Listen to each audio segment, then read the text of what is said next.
What's up, Royals? I'm Kai. Hope you're doing well. And in this video, we're going to be cutting open a clutch of double hets Clown Desert Ghost. And I want to give you a look at my latest DIY build. So stick around. You're watching Lucas Landon Royals.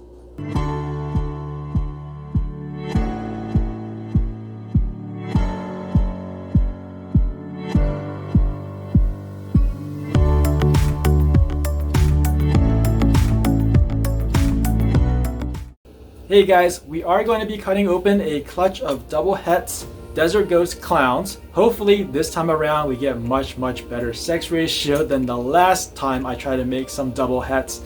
Horrible results in terms of the sex ratio. Healthy animals though. If you're not sure what that last time was all about, I'll leave a card up here in the corner so you can go and check that out. I do upload videos twice a week, so if you're not subscribed, please do consider subscribing. Also, leave a comment down below, a thumbs up and thumbs down, let me know how I'm doing. So in this video, like I said, I'm going to be cutting open a clutch, and I'm also going to show you my latest DIY builds. So I am going to be moving this video a little bit quick because Thanksgiving is just around the corner and I have some last minute preparations, so I got to get things done quick. Let me go ahead and get those eggs all set up and we'll start cutting away. Alright, so let's take a look to see what kind of results did the odd gods bless or curse me with on this clutch. So let's see, we have we got that one as a pipper. The rest of them haven't. So we'll start with the one that has pipped. Let's get rid of these. Really exciting, guys. This is truly exciting. For me at least. Alright, so let's move this out. And we'll start with this one. So the head looked to be a normal, so it's probably just a double het, but hopefully we get some codoms in the mix. And it looks like we do. That looks to be a pastel. Really clean, and that could be the double hets bleeding through. So there's one. And maybe we'll just kind of go in order here. So number 2. So you might see a little bit of blood, but that's okay because it doesn't hurt the baby at all. They are ready to come out. Given that we already have one of them stick their head out, that means the rest of them are really close behind. Looks like we have another pastel. Wow, really bright. So they look a little bit different. So I'm wondering if one is the extreme and one is a pastel. You can see there. Really cool. Like I said, there's a little bit of blood, but don't worry. Yep. All right. Now I'm going to move this one over here. Since this one's a little further along in its development, it can be on the cooler side, while the other ones stay on the warmer side. Well, as warm as they can be anyway. Move on to number 3. Another really bright one. This could be another pastel. It's not easy for me to differentiate between pastel and extreme gene. At this point anyway, in my limited experience. So we'll just keep going. Let's see what we got. See what we can get. All right. Look at that. So far so good. And we're doing pretty good in terms of odds anyway. Really pretty. I just have to keep in mind that these are all double hets because I'm looking for clowns.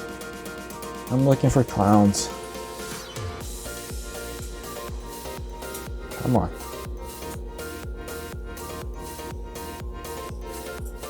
Let me just pull this over a little bit. Some dripping all over the place. Whew, look at that. Look how bright this one is. That is really sweet. Wow.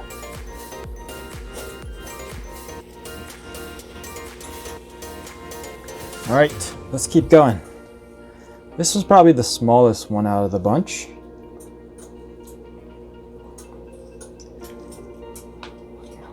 Come on. What do we have here? Oh, there's a little head. Check that out. Cool little guy or girl. Of course, we won't know until they come out. But so far, they all look pretty good. I don't see anything obviously wrong or disfigured or deformed with these, so that's a good sign. I mean, I'll take healthy babies any day.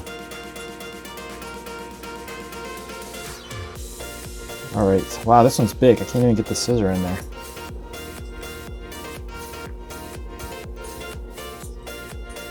Okay, another one, another bright animal. Wow, this one's really, really bright. I don't know if you guys can tell on camera. I mean, I think when I look through their lens, they all look pretty much the same, but in person, there are different hues and different shades of brightness, different levels of brightness.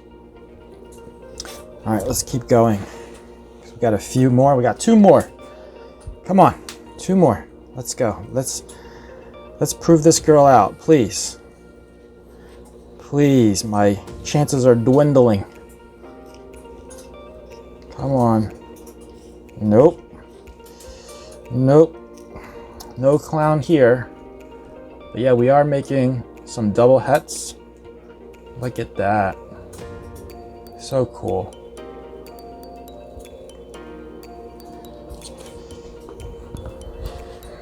All right, let's see. I do need to shift these over a little bit. All right, make room for the one more egg. Come on. Come on. Come on. It's not making any room for my scissors to go in. And that's how you really know when they're ready, because they're pretty much taking up the entire space in the egg. Woohoo, look at that. Beautiful. Well, we didn't prove her out, and with 9 eggs, I think I'm content with the fact that she's just a desert ghost. But still, we got no normals out of this. So these are all either pastel or extreme gene or pastel extreme gene. I don't think I got any pastel extreme gene, but we'll have to wait until they come out.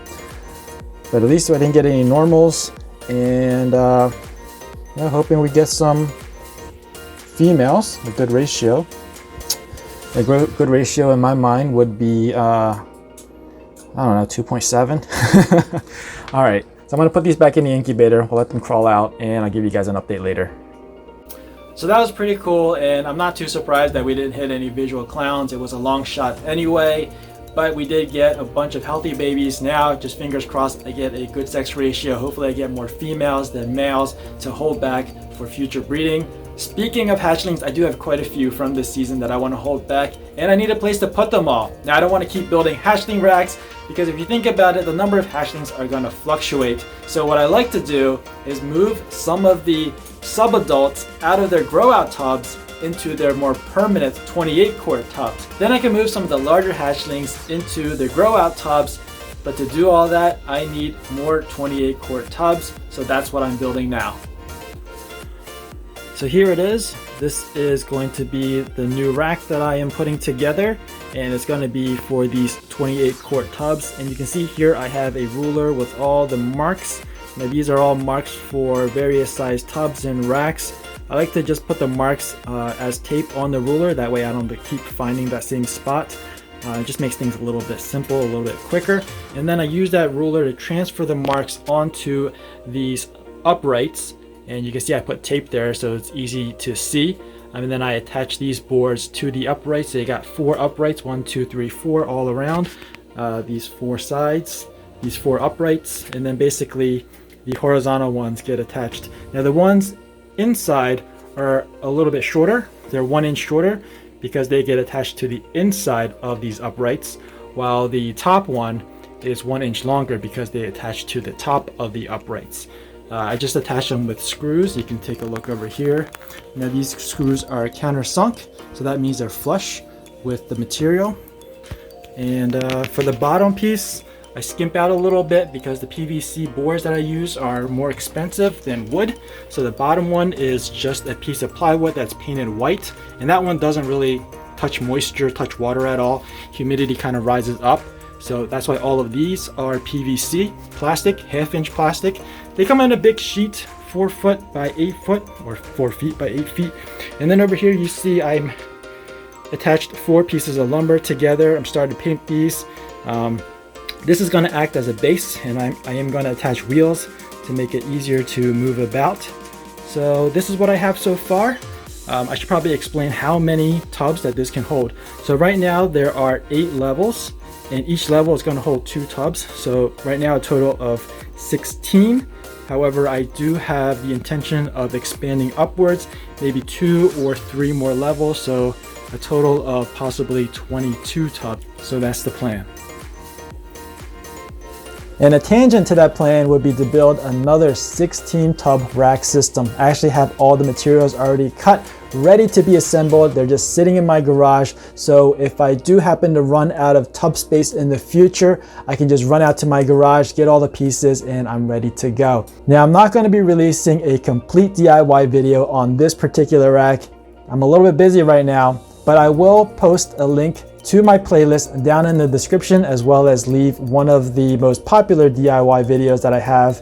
You can check out my DIY videos on how to build the rack and how to set up the heating components and everything you need to know about building a rack out of PVC. So that about wraps it up for this video. I hope you enjoyed it. If you did, please give me a thumbs up. If you're new to this channel and you want to be informed of future uploads, make sure you're subscribed and hit that notification bell. As always, thanks for watching. Please share. Happy Thanksgiving, and I'll see you guys next time.